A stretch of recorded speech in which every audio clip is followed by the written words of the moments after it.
Welcome to this explainer. Today, we're unpacking the epic mythological prologue that sets the stage for literally one of history's greatest stories of cosmic warfare. We're diving into the foundational chapters of the Mahabharata.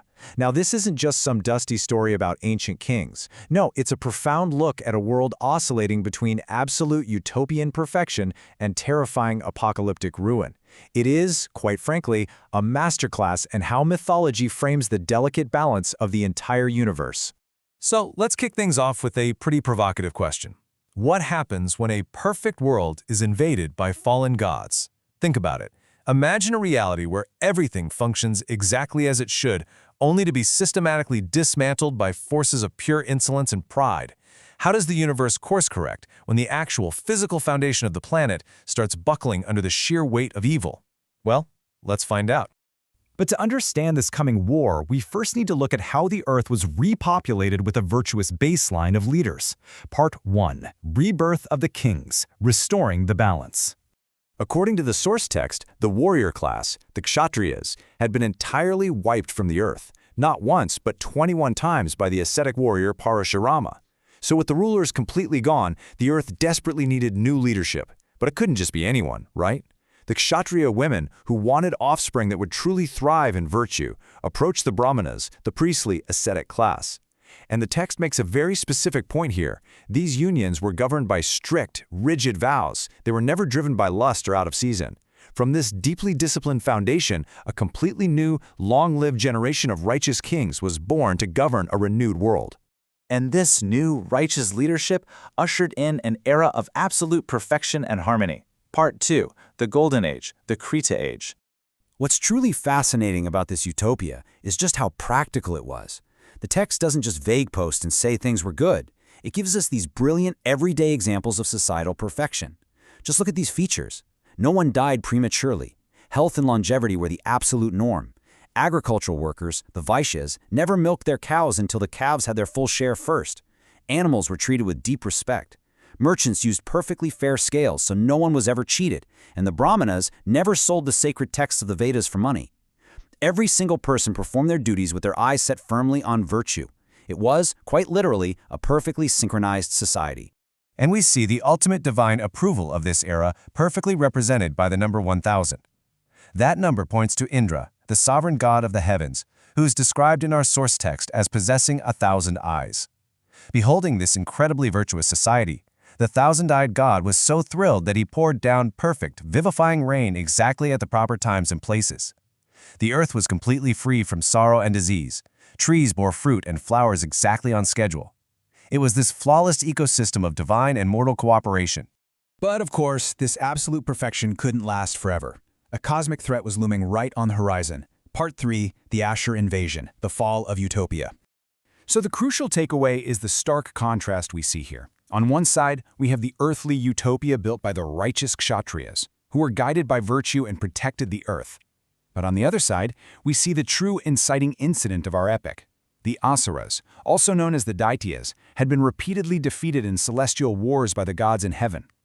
Stripped of their sovereignty and literally cast out of the heavens, these bitter, immensely powerful beings needed a new domain, so they began to incarnate right here on Earth. This virtuous utopia was suddenly hijacked by fallen beings who showed up totally devoid of truth, intoxicated with insolence, and ready to oppress everyone just to seize power. And what's truly terrifying is how they did it. These Asuras didn't just plop down on thrones as arrogant kings. No, the text tells us they infiltrated the world by incarnating as beasts and monsters. We're talking horses, camels, buffaloes, elephants, deer, and monstrous Rakshasas.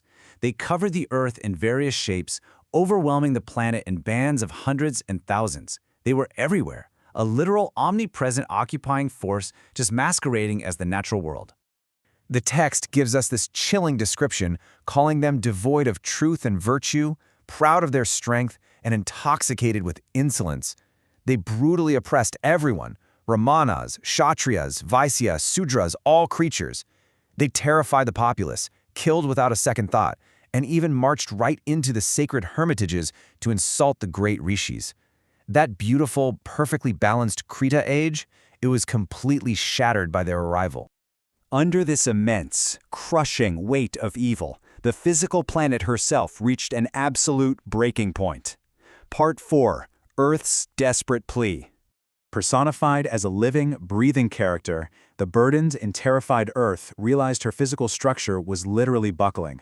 The source material notes that even the combined mythical strength of the cosmic tortoise and the giant serpent Shesha, the actual foundations of the world, couldn't hold up her mountains anymore. She was just too burdened by the sheer physical and moral weight of these Asuras. So, overwhelmed and afflicted with deep fear, she sought out the Supreme Creator for a lifeline. She ascends to the heavens and presents her desperate case to the divine Brahman, the omniscient creator of the worlds.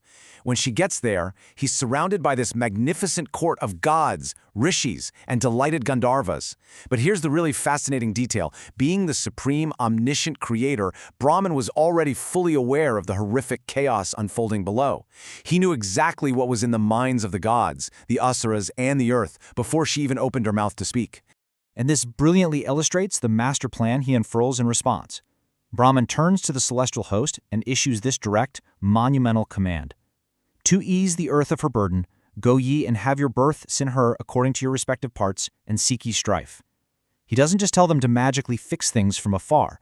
No, he specifically commands the gods to purposefully incarnate on earth, take on mortal forms, and actively seek out conflict with the Asuras. The only way to cure the planet is through a divine, purifying war. With their marching orders received, the celestial forces begin to rally for the upcoming planetary battle. Part 5. The Ultimate Cosmic Plan. The Avengers Assemble. The gods, led by the thousand-eyed Indra, fully accept Brahman's strategic plan. They hear these words and immediately resolve to descend into the mortal realm. They gather all the celestial tribes, the Gandharvas, the Apsaras, preparing to be born among men in forms of their very own choosing. But before they can launch this massive divine counter-invasion, they need the blessing of the ultimate supreme sovereign. Now we absolutely have to recognize the sheer power of Narayana, also known as Hari, the supreme deity they approach for the ultimate green light. The description of him is just breathtaking. He's at Vaikuntha, clad in brilliant purple, looking down upon his wide chest in a state of deep yoga. He holds a discus and a mace, bears a lotus on his navel, and is the undisputed slayer of all foes.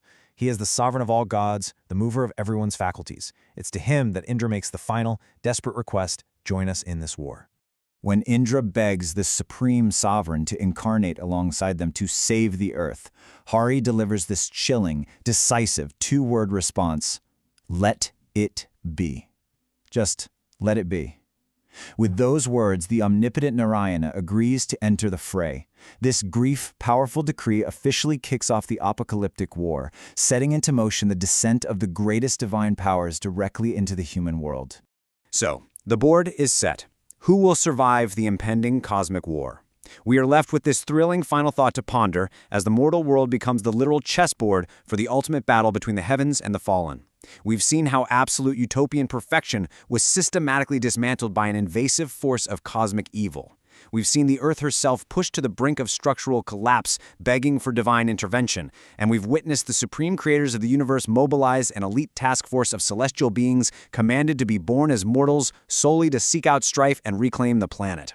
The pieces are all in play. The divine and the demonic are now walking the Earth in flesh and blood. So who will survive? That is the incredible foundation this epic leaves us with. Thank you so much for joining me in this explainer. Keep questioning, keep exploring, and I'll see you next time.